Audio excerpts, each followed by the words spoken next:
नमस्कार मित्रों, शुभ ज्योतिष चैनल पर आपका स्वागत है। मेरे सभी दर्शकों को शुभ ज्योतिष चैनल का हार्दिक अभिनंदन।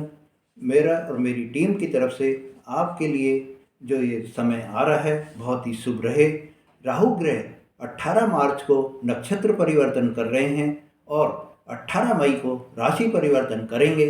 इससे मेरे मकर राशि वाले दर्शकों पर क्या प्रभाव पड़ेगा पूरी जानकारी दे रहा हूँ। मित्रों, कोई भी ग्रह जब नक्षत्र परिवर्तन करता है या राशि परिवर्तन करता है तो सभी राशियों पर उसका प्रभाव पड़ता है। ऐसे में राहु ग्रह के नक्षत्र परिवर्तन से और राशि परिवर्तन से आपके ऊपर, मेरे मकर राशि वाले दर्शकों के ऊपर क्या प्रभाव पड़ेगा, आपको इस वीडियो में पूरी जानकारी प्राप्त होगी। आपको क्या क्या नए अवसरों की प्राप्ति होगी, इस वीडियो से आपको ये पता चल जाएगा। मेरे मित्रों, आपके लिए यह जो राशि परिवर्तन हो रहा है, यह जो नक्षत्र परिवर्तन हो रहा है, बहुत ही शुभ रहेगा। आपको इस समय में नेम फेम गेन सभी प्रकार की प्रसिद्धि प्राप्त होगी और आपके लिए बहुत ही सफलता के लिए यह समय आने वाला है। 18 मार्च को राहु ग्रह नक्षत्र परिवर्तन करेंगे और नक्षत्र परिवर्तन करके ये बृहस्पति के नक्षत्र पूर्वा भाद्रपद नक्षत्र में प्रवेश कर जाएंगे।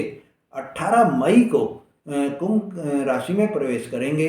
अभी ये मीन राशि में हैं और 18 मई को कुंभ राशि में प्रवेश करेंगे, जहाँ ये 1.5 वर्ष तक रहेंगे। राहु ग्रह एक राशि में 1.5 वर्ष रहते हैं और ऐसे में 12 राशि का राशि चक्र पूरा करने में 18 वर्ष लगाते हैं। पूर्वा भाद्रपद नक्षत्र में ये 18 मार्च से 23 नवंबर तक रहेंगे। ऐसे में आपको ये बता देता हूँ कि मेरे मकर राशि वाले दर्शकों, 18 मार्च से 18 मई तक ये मीन राशि में रहेंगे, मीन राशि में और पूर्वा भाद्रपद नक्षत्र में रहेंगे। 18 मई से 23 नवंबर तक ये कुंभ राशि में रहेंगे और पूर्वा भाद्रपद नक्षत्र में रहेंगे।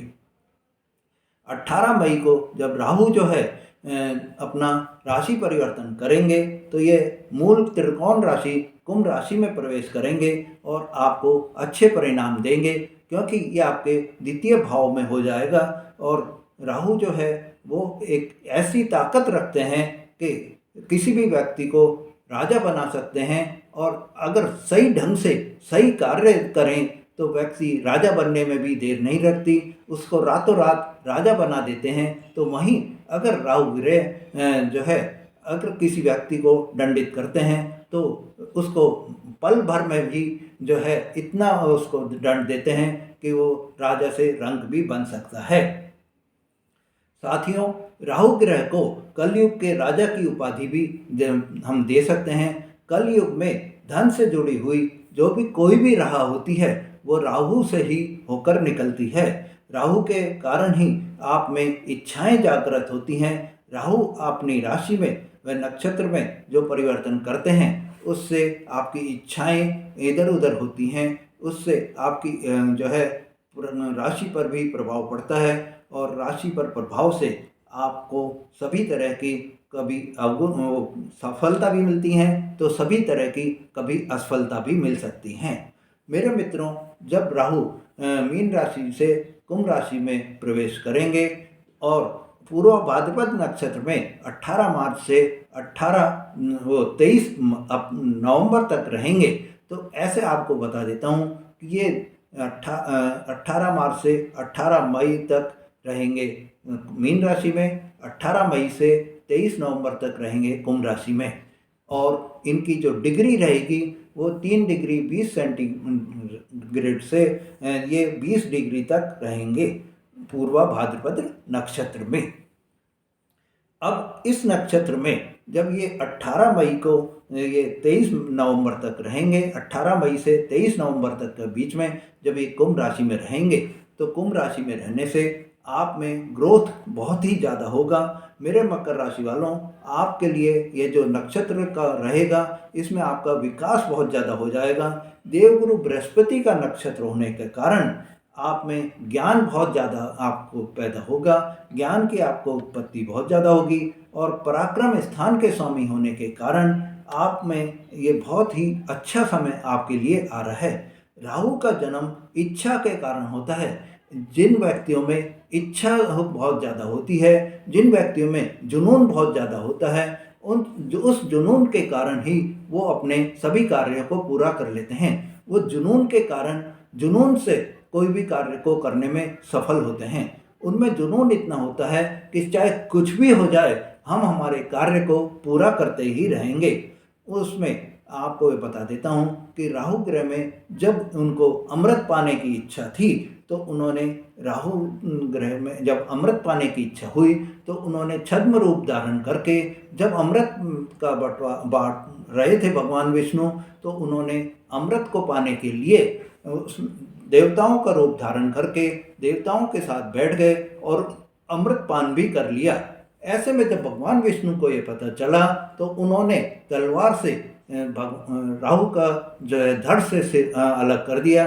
धड़ से अलग करने के कारण जो धड़ का पोर्शन था वो राहु ग्रह कहलाए, और धड़ से नीचे का जो पोर्शन था वो केतु ग्रह कहलाए।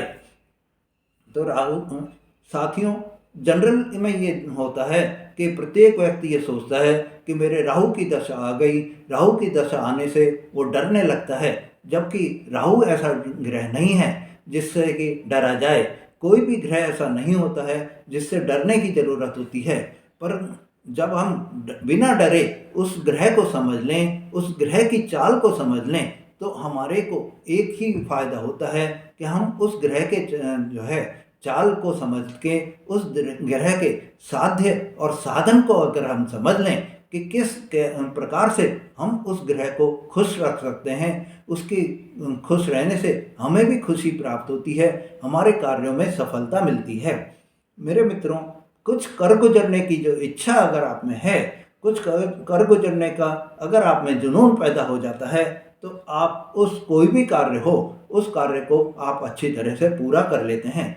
जैसे राहु ग्रह को अमृत पाने की इच्छा थी, अमृत पीने की इच्छा थी, तो उन्होंने अपना चाहे सिर कटवा लिया, पर जो है देवताओं के साथ बैठकर अमृत पान कर लिया। वो ऐसे ही राहु की जब दशा होती है, तो व्यक्ति ये नहीं देखता है कि मेरे को क्या होगा बाद में। वो अपने जुनून के कारण कोई भी कार्य करने को सफल हो जाता है। और अगर आप सही कार्य करेंगे, सही जो है साधन आप अपनाएंगे, तो राहु ग्रह हमेशा आपको शुभ फल प्रदान करेंगे।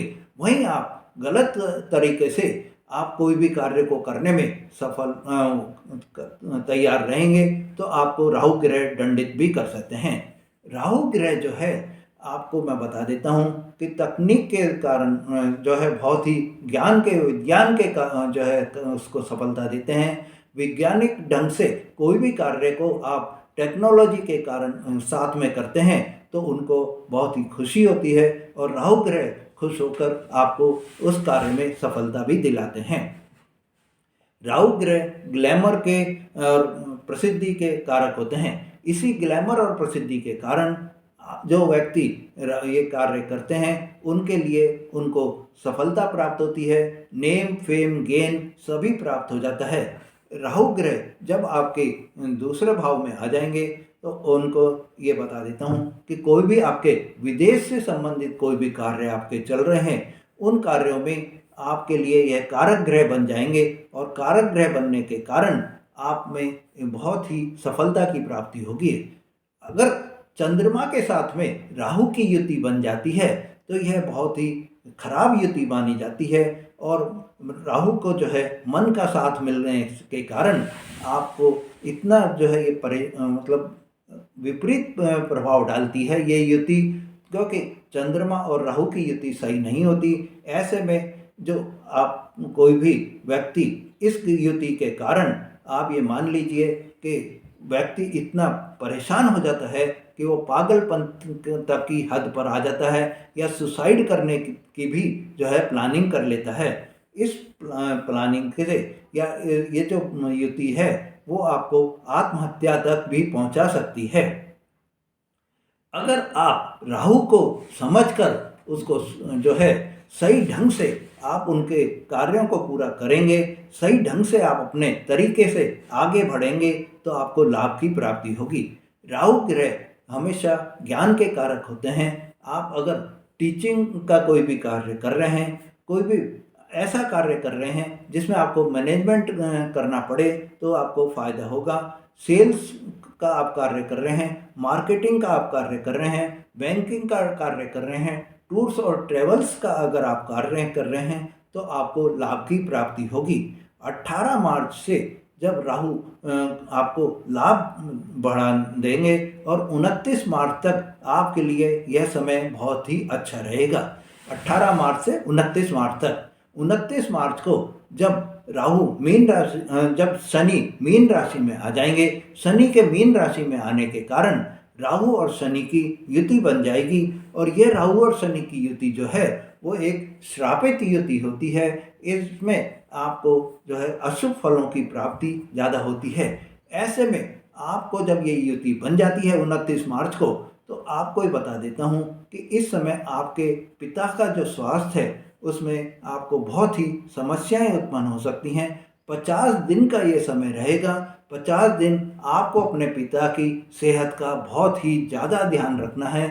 इस समय में आपके पिता को कोई भी गंभीर बीमारी हो सकती है और ऐसे में आपको ये ध्यान रखिए कि डॉक्टर से आप बराबर कंसल्ट करते रहिए। जैसे ही कोई भी आपको बीमारी का प्रति होता है आप बराबर उनकी चेकअप कराते रहिए।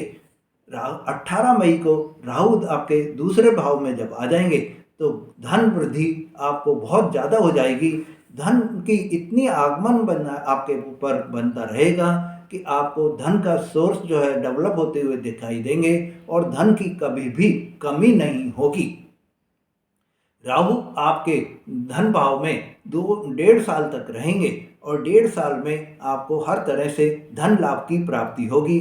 धन लाभ के प्रबल योग बन रहे हैं, पर साथ ही आपको कुछ सावधानी भी रखनी होगी क्योंकि उनकी 5वीं दृष्टि जो है वो आपके 6ठे भाव पर पड़ेगी और 6ठे भाव में पड़ने के कारण आपके खर्चे बढ़ेंगे और खर्चे बढ़ने से कोई भी आपके जो खर्चे बढ़ेंगे तो इसमें आपको स्वास्थ्य के प्रति भी आपके कोई भी खर्चे हो सकते हैं।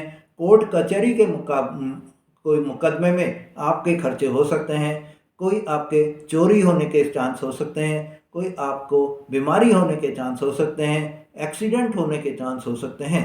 ऐसे में आपके धन का अकस्मात जो है खर्चा होना भी राहु के कारण ही हो सकता है।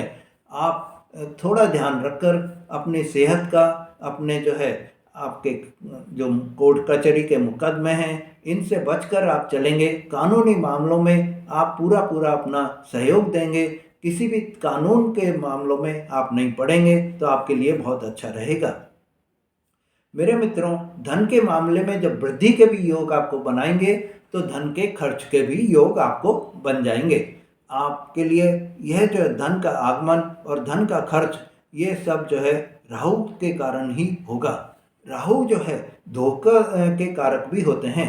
इस समय आपके लिए सलाह है कि न तो आप किसी को धोखा दें और न किसी से धोखा लें। धोखा देना भी आपके लिए इस समय में खराब रहेगा और धोखा अगर कोई आपको दे रहा है वो भी खराब रहेगा। ऐसे में आप ये ध्यान रखिए कि अपना कानूनी रूप से कोई भी आपको बाधा आ रही है, कानूनी कोई भी अड़चन आ रही है तो उसको कानून के दायरे में रहकर ही आप काम करें। कैरियर में आपको इस समय में बहुत ही सफलता की प्राप्ति होगी। कैरियर में आपको इस समय कोई भी आपको चेंजेज हो सकते हैं, आपको प्रमोशन हो सकता है। कैरियर में आपकी ग्रोथ बहुत ज़्यादा रहेगी। राजनीति में अगर आप हैं तो राजनीति में भी आपको सफलता की प्राप्ति होगी। रिसर्च से जुड़े हुए अगर आप कोई भी कार्य कर रहे हैं तो आपको सफलता की प्राप्ति होगी। मेरे मित्रों, आपको अगर राहु के कोई भी अशुभ परिणाम प्राप्त हो रहे हैं इस समय में 18 मार्च से आप 18 मई तक और उसके बाद में 23 नवंबर तक जो उपाय मैं बता रहा हूँ, आप अगर ये उपाय करेंगे तो आपको बहुत ही सफलता की प्राप्ति होगी। तो आपको ये बता देता हूँ कि 18 मार्च को जब राहु पूर्वा भाद्रपद नक्षत्र में चले जाएंगे और 23 नवंबर तक रहेंगे, इस समय में ये जो पूर्वा भाद्रपद नक्षत्र में रहेंगे तो उनका नक्षत्र का जो साइन होता है वो शेर का साइन होता है। अगर आप अपने घर में शेर का साइन लगाकर, शेर की फ़ोटो लगाकर अपने घर में रखेंगे, अपने ऑफिस में रखेंगे या अपने पास में कोई भी जो है उसकी फ़ोटो अपने जेब में भी रखेंगे तो आपके लिए बहुत ही अच्छा रहेगा और आपको जो नक्षत्र का कोई भी दुष्परिणाम आपको प्राप्त नहीं होगा। इसलिए आप जो है शेर का साइन अपने मोबाइल पे लगाएं, शेर का साइन अपने कंप्यूटर पे लगाएं, लैपटॉप पर लगाएं और लगाकर जब भी आप कार्य चालू करें उस साइन को देखकर चालू करेंगे तो आपको सफलता की प्राप्ति होगी।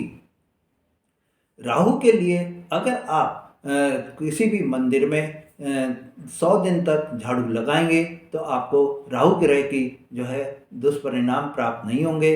राहु ग्रह का शुभ फल आपको प्राप्त होता रहेगा। राहु ग्रह की कृपा आप पर बनी रहेगी। आप राहु ग्रह को शांत करने के लिए 8 मुखी रुद्राक्ष अगर आप पहनेंगे तो आपको सफलता की प्राप्ति होगी।